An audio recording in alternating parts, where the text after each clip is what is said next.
useful for us to have them in that format. Can I thank Mr. De Witt for his contribution, which I found very interesting. I'll try to make my questions brief. You made reference to the CRAs. At my request, we had the credit rating agencies in before the Economic Monetary Affairs Committee during Mrs. Beret's time as chairperson because of their activities. Do you find it somewhat amusing that the same CRAs are now rating governments and that the bond markets are rating governments?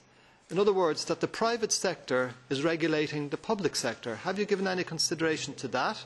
And where vested interests occur in the past, are these people really to be allowed to regulate what the public sector, what governments, what states do, given their performance in the past?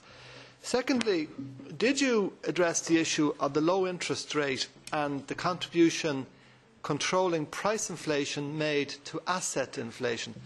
For over 2 years, I questioned the President of the Central Bank at the Economic and Monetary Affairs Committee about the whole question of asset inflation. In my country, if we didn't have the asset inflation problem, we probably would be up and running now, but we have a very serious asset inflation problem. I come from Ireland. You might indeed have guessed that.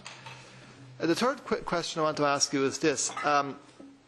I believe we got where we are because, to a great extent, the financial system and banking system was on automatic.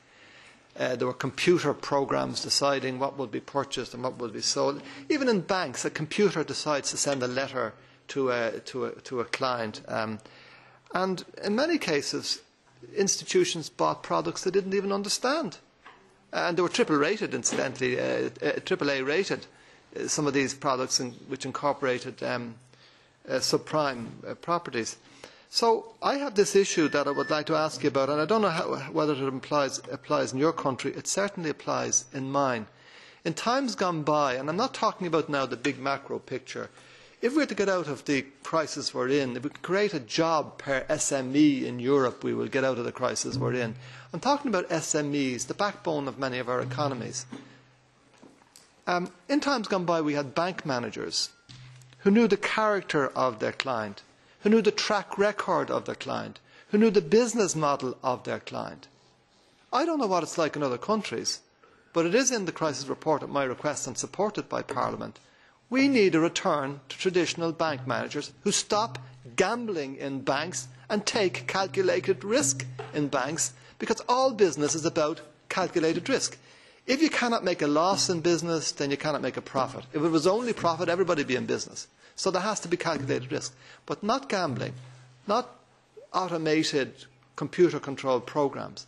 People who make judgments based on character, track record, business models. I'm talking about traditional bank managers. Has your committee given any consideration to that, or do you have any view on that? Thank you very much for your interesting presentation.